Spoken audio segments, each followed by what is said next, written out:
Hello అండి. నమస్తే. Welcome to our channel Harika Chandu vlogs. ముందైతే అందరికీ రథసప్తమి శుభాకాంక్షలండి. లాస్ట్ ఇయర్ ఇదే రోజు అంటే రథసప్తమి రోజు మేము తిరుపతిలో ఉన్నాము. తిరుమల శ్రీవారి సేవ చేస్తూ ఉన్నాము. చందు నేను ఇద్దరం కూడా సేవ చేసామన్నమాట. మా సేవలో 5th డే మాకు కొండపైన ఫస్ట్ డే డ్యూటీ పడింది. ఫస్ట్ డే డ్యూటీనే రథసప్తమి రోజు మార్నింగ్ సుప్రభాత సేవలో సన్నిధి సేవ అయితే నాకు వచ్చిందనమాట. సో అవి రీకలెక్ట్ చేసుకున్నాను ఈరోజు. ఇంకా నేను ఒక్కసారి ల్యాప్టాప్లో ఉన్నటువంటి ఫొటోస్ అన్నీ కూడా మళ్ళీ కలెక్ట్ చేసి మళ్ళీ ఒకసారి రీకలెక్ట్ చేసుకొని మీతో షేర్ చేస్తున్నాను. లైఫ్లో ఒక బెస్ట్ మూమెంట్ అని చెప్తాను ఇదైతే. నేను చాలా హ్యాపీగా అనిపించింది. మళ్ళీ ఎప్పుడైనా ఫ్యూచర్లో ఇలా వెళ్ళడానికి టైం వస్తుందో లేదో తెలియదు, కానీ మంచిగా 8 డేస్ కంప్లీట్గా 9 డేస్ ట్రిప్ అనమాట ఇది. 9 డేస్ కూడా ఫుల్ ఫ్లెడ్జ్డ్గా స్వామివారి సేవ అయితే చేసి వచ్చేసాము ఇద్దరము, చందు నేను అండ్ మా టీం అనమాట. వీళ్ళందరూ కూడా ఈరోజు మళ్ళీ వీళ్ళందరినీ ఒకసారి గుర్తు తెచ్చుకున్నాను. అందరూ కాంటాక్ట్లో ఉన్నారు.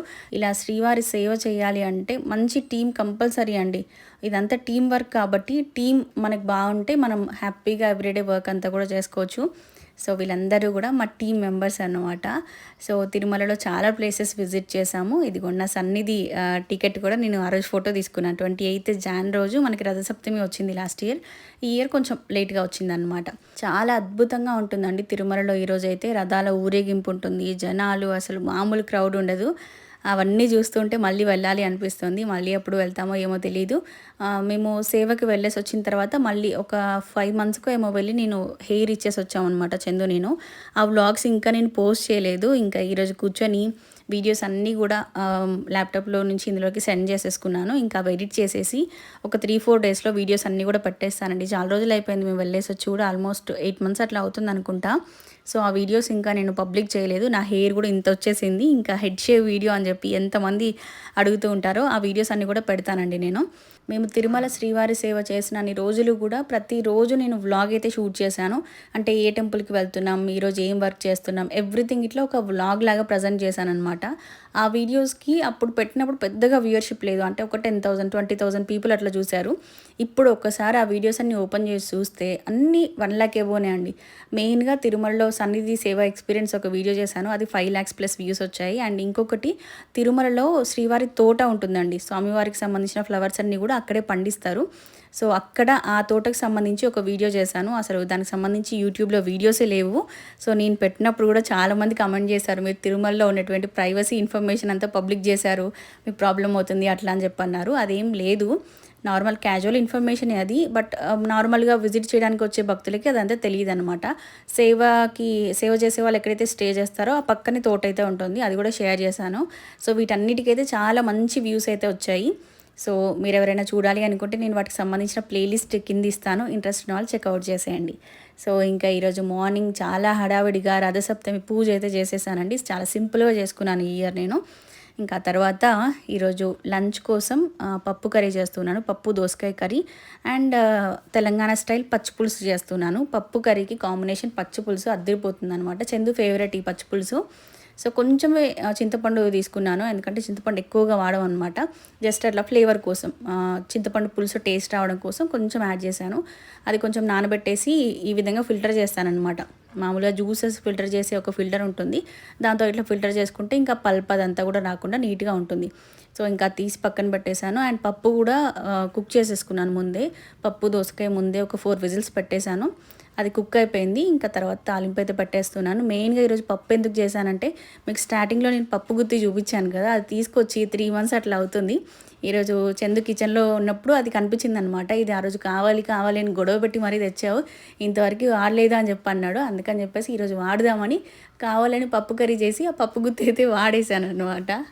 ఇలా కిచెన్లోకి చిన్న చిన్న వస్తువులు తెచ్చుకున్నా కూడా చాలా హ్యాపీగా ఉంటుంది కదా. నేను ఈ పప్పు గుత్తితో పాటు చిన్నవి స్పూన్స్ తెచ్చుకున్నాను అనమాట. అవి గరిటెల్లాగా చిన్నవి, ఇలా చారులోకి వాడుకోవడానికి, పెరుగులోకి వాడుకోవడానికి బాగుంటాయి. బిగ్ బజార్ ఉంటుంది కదా, అందులో తీసుకొచ్చాను. చాలా క్వాలిటీ ఉన్నాయి. 40 rupees ఏమో పడింది అంతే ఒక స్పూన్కి. సో ఇంకా పప్పు కూడా తాలింపు వేసేసి ఈ పప్పు అంతా అందులో యాడ్ చేసేసి ఇంకా స్టవ్ ఆఫ్ చేసేసాను. పైన కొత్తిమీరతో గార్నిష్ చేసేసాను. పప్పు కర్రీ రెడీ అయిపోయింది. అండ్ చారులోకి కూడా తాలింపు వేసేసుకుంటే ఇంకా ఈరోజు లంచ్ కోసం అన్నీ ప్రిపేర్ చేసేసినట్టే. చారులోకి కొంచెం కొత్తిమీర యాడ్ చేశాను. అండ్ ఇప్పుడు ఇంకా తాలింపు పెట్టేస్తున్నాను అనమాట. ఈ వాయిస్ ఓవర్ ఏమవుతుందంటే ఒక 1 మినిట్ వాయిస్ ఓవర్ చేస్తున్నాను, మళ్ళీ కిచెన్లోకి వెళ్ళేసి వస్తున్నాను. ఒక 1 మినిట్ వాయిస్ ఓవర్ చేస్తున్నాను, పార్సెల్ వస్తే రిసీవ్ చేసుకొని వచ్చాను. అసలు ఏం చెప్పానో వీడియోలో ఏం చెప్పలేదో అర్థం కావట్లేదు. మొత్తం మళ్ళీ వినాలంటే అస్సలు ఓపిక లేదు. ఇంకా already 5 minutes length voice over అయిపోయింది. సరే ఏం చెప్పానో ఏం చెప్పలేదో తెలియదు, మామూలుగా మాట్లాడుకుంటూ వెళ్ళిపోతున్నాను. కొన్ని శారీస్ రివ్యూ చేసేది ఉందన్నమాట ఈరోజు. ఇంకా ఇది ఎడిటింగ్ అయిపోయిన తర్వాత ఇంకా అవి రివ్యూ చేయాలి. అండ్ మీకు రేపు నుమాయిష్కి సంబంధించిన వీడియో రిలీజ్ చేస్తానండి. నుమాయిష్ వీడియో కూడా ఎంతమంది అడుగుతున్నారో ఎప్పుడు పెడతారు హారిక అని. ఎండింగ్కి అయితే వచ్చేసింది. Feb 18కి మనకి నుమాయిష్ అయితే క్లోజ్ అవుతుందండి. ఎండింగ్ ఆఫర్స్కి సంబంధించిన వీడియో అయితే రిలీజ్ చేస్తాను రేపు. డెఫినెట్గా మిస్ అవ్వకుండా చూడండి. ఎండింగ్లో ఎప్పుడు కూడా మనకి చాలా ఆఫర్స్, డిస్కౌంట్స్ ఉంటాయి. ప్రతి ఇయర్ నుమాయిష్ స్టార్టింగ్ టైంలో వెళ్తాను, ఎండింగ్ టైంలో కూడా వెళ్తాను అనమాట. రెండు కవర్ చేసేదాన్ని. బట్ ఈ ఇయర్ స్టార్టింగ్ టైంలో వెళ్ళడానికి నాకు కుదరలేదు. అందుకని ఇంకా ఎండింగ్ మాత్రమే కవర్ చేస్తున్నాను. ప్రైజెస్ చాలా తగ్గిస్తారు, ఎందుకంటే వాళ్ళు ఎక్కడెక్కడి నుంచో వస్తారు, రాజస్థాన్ నుంచి, గుజరాత్ నుంచి అట్లా వస్తారు వాళ్ళు. సో ఈ స్టాక్ అంతా పట్టుకొని వెళ్ళడం కన్నా కొంచెం తక్కువ ప్రైస్కి ఇక్కడే స్టాక్ వదిలించుకొని వెళ్ళడం బెటర్ అని చెప్పేసి చాలా వరకు చాలా తక్కువ ప్రైస్కి ఇస్తారనమాట. సో నేను కొన్ని షాపింగ్ కూడా చేశాను. ఏమేమి తీసుకున్నాను ఫస్ట్ అయితే నుమాయిష్కి సంబంధించిన వీడియోస్ వస్తాయి, తర్వాత ఏమేమి తీసుకున్నాను అనేది ఇంకొక వీడియోలో షేర్ చేస్తాను. సో మొత్తానికి ఈరోజు ఇంకా మన లంచ్ అయితే రెడీ అయిపోయింది. పప్పు, దోసకాయ కర్రీ అండ్ తెలంగాణ స్టైల్ పచ్చి పులుసు, పెరుగు, రైస్, ఇది అనమాట. ఇంకా లంచ్ చేసేసిన తర్వాత చిన్న చిన్న రివ్యూస్ అయితే ఉన్నాయి, అవి కూడా షూట్ చేసుకోవాలి. అండ్ రేపు రిలీజ్ చేసే వీడియో ఎడిటింగ్ కూడా కంప్లీట్ చేయాలన్నమాట. షాపింగ్ వీడియోస్ చాలా పెండింగ్ ఉన్నాయి. ఆల్మోస్ట్ ఒక 6 షాప్స్ వీడియోస్ పెండింగ్ ఉన్నాయి. బట్ ఎందుకో షాప్స్ వీడియోస్కి ఎక్కువ రీచ్ రావట్లేదు. సరే అని చెప్పేసి కొంచెం గ్యాప్ ఇచ్చానమాట. 2-3 డేస్ వ్లాగ్స్ పెట్టి మధ్య మధ్యలో షాపింగ్ వీడియోస్ రిలీజ్ చేద్దాము అనుకుంటున్నాను. కంటిన్యూగా back to back shopping videos పెడితే ఎందుకో ఇంట్రెస్టింగ్గా చూడట్లేదు మన వాళ్ళు. అలా ప్లాన్ చేశానమాట. సో ఇంకా మొత్తానికి లంచ్ అయితే తినేసాం సంతృప్తిగా. పప్పు ప్లస్ చారు కాంబినేషన్ ఎంతమందికి ఇష్టం అనేది నాకు కింద కమెంట్ బాక్స్లో షేర్ చేయండి. తెలంగాణలో అయితే ఈ కాంబినేషన్ చాలామంది ప్రిఫర్ చేస్తారు. మన వీడియోస్ అయితే ఎక్కడెక్కడి నుంచో చూస్తారు కదా, మీరు కూడా ఇలా ట్రై చేస్తారా అనేది నాకు కింద కమెంట్ బాక్స్లో షేర్ చేయండి. సో ఇంకా లంచ్ చేయగానే ఫస్ట్ చేసేది ఏంటి అంటే ప్లేట్స్ వాష్ చేస్తామండి. స్టీల్ ప్లేట్స్ అయినా ఇలాగే వాష్ చేస్తాము, కంచు ప్లేట్స్ అయినా ఇంతే అనమాట. కంచు ప్లేట్స్ ఏంటి అంటే వెంటనే వాష్ చేసి వాటర్ అంతా తుడిచేసి పెట్టాలి. ఇప్పుడైతే నేను ఈరోజు షూట్ చేస్తున్నానని చెప్పేసి వాటర్ తుడిచలేదు.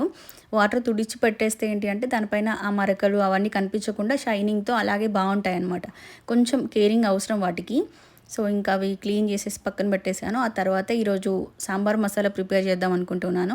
అండ్ తమ్నెల్లో కూడా మీరు చూసారు కదా, కిచెన్లోకి ఒక కొత్త ప్రోడక్ట్ తీసుకున్నాను అని చెప్పి పెట్టాను కదా, ఇదే అనమాట నేను కిచెన్లోకి తీసుకుంది. అగారో నుంచి రాయల్ మిక్సర్ గ్రైండర్, ఇది 900 వాట్స్ అనమాట. ఇది చాలా బాగుంది.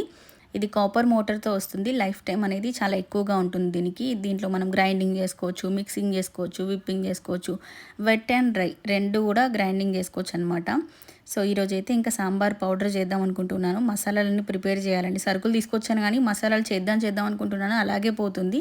సో ఈరోజు అయితే ఇంకా సాంబార్ మసాలా ప్రిపేర్ చేద్దాం అనుకుంటున్నాను. మీకు షేర్ చేస్తాను ఎలా ప్రిపేర్ చేసుకుంటాను ఏంటి అనేది. ఈ మిక్సర్లో మనకి 3 జార్స్ వస్తాయండి. ఒకటి 1.75 లీటర్స్ జార్ వస్తుంది, ఒకటి 1 లీటర్ జార్ వస్తుంది, ఒకటి 400 ml జార్ అయితే వస్తుంది.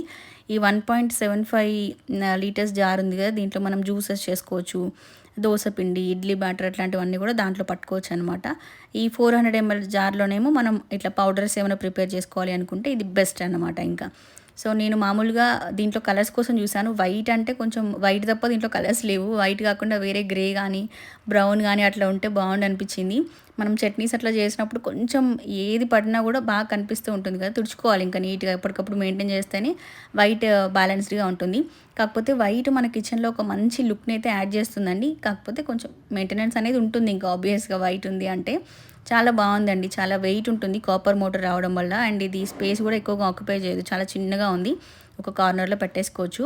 సో ఇంకా ఇక్కడ సాంబార్ కోసం అన్నీ ముందే ప్రిపేర్ చేసుకున్నానండి. ఇంగ్రీడియంట్స్ అన్నీ కూడా మీరు ఒకసారి స్క్రీన్ షాట్ కొట్టేసుకోండి. నేను ఏమేమి ఇంగ్రీడియంట్స్ యాడ్ చేశాను అనేది చెప్పిన దానికన్నా కూడా మీకు అన్ని ప్లేట్స్లో పెట్టి చూపించాను కదా, ఒక ప్లేట్లో ఆర్గనైజ్ చేసి చూపించాను.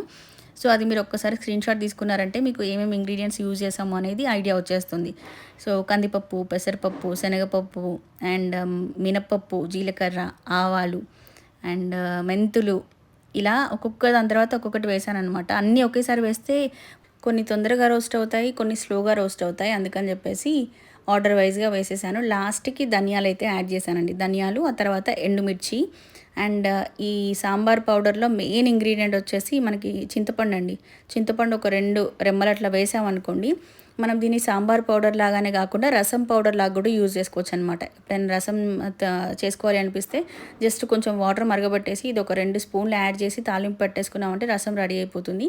సో ఇంకా ఈ చింతపండు యాడ్ చేయడం వల్ల మనకి ఆ రసంలో పులుపు కూడా వచ్చేసి బాగుంటుందన్నమాట. అలా మల్టీపర్పస్గా యూజ్ చేసుకోవచ్చు ఒకటే పౌడర్ని. మీరు కావాలి అనుకుంటే గార్లిక్ కూడా యాడ్ చేసుకోవచ్చు. ఇంట్లో గార్లిక్ లేదని చెప్పేసి నేను గార్లిక్ అయితే స్కిప్ చేసేసాను. ఇదిగోండి కొంచెం చింతపండు వేసిన తర్వాత ఇంకా స్టవ్ ఆఫ్ చేసేసి అలా హీట్ అవ్వనివ్వాలి. చింతపండు కొంచెం వేడైపోతే మనకి పౌడర్ పట్టుకునేటప్పుడు ఈజీగా ఉంటుందన్నమాట. కొంచెం కలర్ చేంజ్ అయ్యి మంచి అరోమా స్టార్ట్ అయిన తర్వాత అప్పుడు స్టవ్ ఆఫ్ చేసేసి ఒక బౌల్లోకి తీసుకున్నానండి. చల్లారబెట్టేసాను. కంప్లీట్గా కూల్ అయిపోయిన తర్వాతనే మనము మిక్సీ అయితే పట్టుకోవాలన్నమాట. ఏ మసాలా చేసుకున్నా అంతే, అవి కంప్లీట్గా కూల్ అయిపోయిన తర్వాత పట్టుకుంటేనే మనకి ఎక్కువ రోజులు వస్తాయి. ఇలాగే వేడిపైన మనం పట్టేసాం అనుకోండి తొందరగా పురుగు వచ్చేస్తుంది అండ్ టేస్ట్ స్మెల్ అవన్నీ కూడా తగ్గిపోతాయి అన్నమాట. చల్లారిన తర్వాత చేసుకుంటే బాగుంటుంది. సో ఇంక ఇవన్నీ కూడా చిన్న మిక్సీ జార్ ఉంది కదా అందులోకి తీసుకున్నాను. ఇది బెస్ట్ అండి మనకి చట్నీస్కి అట్లా. ఈ చిన్నది బాగా యూజ్ అవుతుంది. ఎక్కువగా ఇదే యూజ్ చేస్తాం మనం చెప్పాలంటే. సో ఇంకా ఈ చిన్న జార్లోకి తీసేసుకొని జస్ట్ ఒక 30 సెకండ్స్ అట్లా పల్సిచ్చానంతే, మంచిగా పౌడర్ అయితే రెడీ అయిపోయింది. ఇంకా దాన్ని ఈ ప్లేట్లోకి తీసుకున్నానండి. కొంచెం ఫ్లాట్గా ఉండే ప్లేట్లో అట్లా తీసేసుకొని చల్లారబెట్టేసుకోవాలి. కంప్లీట్గా కూల్ అయిపోయిన తర్వాత ఇంకా కంటైనర్లోకి అయితే తీసేసుకుంటాను. రూమ్ అంతా మంచి సాంబార్ స్మెల్ అండి, భలే ఉంటుంది. ఇట్లా మనం ఒక 2 మంత్స్కి ఒకసారి 3 మంత్స్కి ఒకసారి చేసుకున్నా సరిపోతుందండి. సాంబార్లో జస్ట్ ఒక స్పూన్ వాడుకుంటాం అంతే మనము. ఇది నాకు ఇప్పుడు దగ్గర 2-3 మంత్స్ వస్తుంది ఈజీగా. సరే బయట పెడితే ఒకవేళ పాడవుతుంది అనిపిస్తే ఫ్రిడ్జ్లో కూడా పెట్టేసుకోవచ్చు మనం కావాలి అనుకుంటే. బట్ నేనైతే మసాలాలు ఏవైనా కూడా బయటనే పెట్టేస్తాను. ఏం పాడవు, స్మెల్ కూడా చేంజ్ అవ్వవు. ఎందుకంటే ఎయిర్ టైట్ కంటైనర్స్లో పెట్టేస్తాను కాబట్టి స్మెల్ కూడా ఏం పోదండి, బాగుంటుంది. సో ఇంకా చేసి పక్కన పెట్టేశాను. ఆ తర్వాత పంప్కిన్తోని జ్యూస్ అయితే ప్రిపేర్ చేస్తున్నాను. ఇప్పుడు పంప్కిన్స్ ఎక్కువగా దొరికే సీజన్ మనకి. సో ఈ సీజన్లో వచ్చే ఈ ఫ్రూట్స్ అసలు మిస్ అవ్వకుండా తీసుకోండి. కొంచెం కండెన్స్డ్ మిల్క్ అండ్ అలాగే హనీ కూడా యాడ్ చేసేసి ఒక రౌండ్ మిక్సీకి వేసేస్తే మంచిగా జ్యూస్ అయితే రెడీ అయిపోయింది. ఇందులో వచ్చినటువంటి ఈ పెద్ద జార్ మనం ఇట్లా జ్యూసెస్ చేసుకోవడానికి యూజ్ చేసుకోవచ్చు అనమాట.